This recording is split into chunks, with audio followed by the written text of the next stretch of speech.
Irritable bowel syndrome அப்படின்னு சொல்லுவாங்க. ஒரு நாளைக்கு 4லேருந்து 6 டைம் மோஷன் போயிட்டே இருக்கிறது. சாப்பிட்ட உடனே இவங்களுக்கு மோஷன் போகணுன்ற தாட் இருக்கும். அதனால் வெளியே எங்கேயும் போகிறதுக்கோ வெளியே ட்ராவல் பண்ணுறதுக்கோ ரொம்பவும் தயங்குவாங்க. அதிகமாக பயம் பதட்டம் இருக்கும். இவங்களுக்கு வயிறு ஊதல், வயிறு எரிச்சல் இருக்கும், வயிறு வலி இருக்கும். சில பேருக்கு வாமிட்டிங் சென்சேஷன் இருக்கும். இந்த ஐபிஎஸ் பார்த்தீங்கன்னா யங்ஸ்டர்ஸ்க்கும் நிறைய பேர் இருக்குது. ரொம்ப நேரம் சிஸ்டத்தில் வேலை பார்க்குறவங்களுக்கு இருக்குது. அதிகப்படியான மன அழுத்தம், டார்கெட் ஓரியன்ட் ஒர்க் இருக்கிறவங்களுக்கு இது இருக்கும். இந்த ஐபிஎஸ்க்கு ஒரு எளிமையான தீர்வு பார்த்தீங்கன்னா சுண்டைக்காய் வற்றல் பொடி. இந்த சுண்டைக்காய் வாங்கி மிதமாக தீயில் வறுத்து பொடி பண்ணி வச்சுக்கோங்க.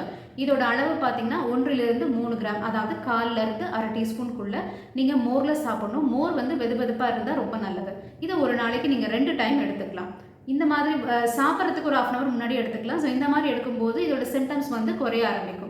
ஒரு 1 வீக் எடுத்து பாருங்கள். அதுக்கப்புறமும் உங்களுக்கு இந்த மாதிரி சிம்டம்ஸ் இருந்தது அப்படின்னா நீங்கள் சித்த மருத்துவர்களை அணுகலாம். நாங்கள் இது சித்த மருத்துவத்தில் சுண்டைக்காய் வற்றல் சூரணம்னு கொடுப்போம். அதாவது அதில் சுண்டைக்காய் வற்றல் மட்டும் இல்லை, மாங்கொட்டை பருப்பு, மாதுளை ஓடு, நெல்லி வற்றல், நிறைய மூலிகைகள் அந்த சூரணமில் இருக்கும். அதே மாதிரி வில்வாதி லேகியம் இருக்குது. ஸோ இது எல்லாமே குடலுக்கு நல்லது. இது எப்படின்னா ஒவ்வொருத்தரோட உடல் வன்மைக்கு ஏற்ற மாதிரி அவங்களுக்கு என்னென்ன குறிகுணங்கள் இருக்குது, பசி எந்த அளவுக்கு இருக்குது அப்படிங்கிறத பார்த்துட்டு இந்த மருந்துகள் பரிந்துரைக்கப்படும். சுண்டைக்காய் வற்றல் பொடி ஐபிஎஸ்க்கு மட்டும் இல்லைங்க, வயிற்றில் புழு இருக்கும்போதும் கொடுக்கலாம். வயிறு மந்தம் இருக்குது, சரியாக பசி இல்லைனாலும் கொடுக்கலாம். நெஞ்சு சளி அதிகமாக இருக்கும்போதும் கொடுக்கலாம். சுண்டைக்காய் வற்றல் பொடியோட அளவு 1லிருந்து 3 கிராம் வெது வெதுப்பான மோரில் கலந்து கொடுக்கறது நல்லது.